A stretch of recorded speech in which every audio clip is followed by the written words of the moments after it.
Paano ako magiging isang retailer? Ano ang mga dapat kong gawin? Lumapit lamang sa isang Load Extreme dealer sa inyong lugar. Ipaliliwanag niya kung paano gagawin ang negosyo ng Load Extreme. Sa dealer din makakabili ng retailer kit sa mababang halaga. Kasama na dito ang prepaid price list and retailer quick guide at 30 pesos initial PLX load.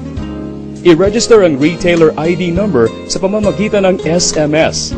Ito ay matatagpuan sa harap ng card na inyong natanggap kasama ng retailer's subscription kit.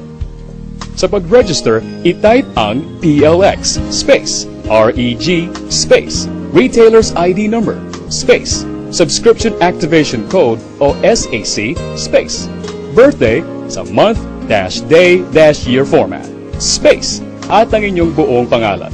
I-send sa mga numerong naka-assign sa Load Extreme. Pagka-register, mag-a-assign ng Load Extreme system ng gateway number na inyong gagamitin. Hintayin mag-reply ang system.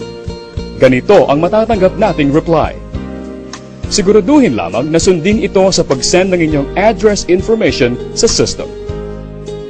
I-type ang mga letrang P, L, X, space, C, H, G, A, D, D, R, space, ang inyong ID number, space, ang inyong PIK, space, kumpletong address, at isend sa mga numerong naka-assign sa Load Extreme.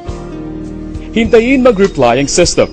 Makakatanggap ng reply na katulad nito. Ang ibig sabihin ay successful ka sa pag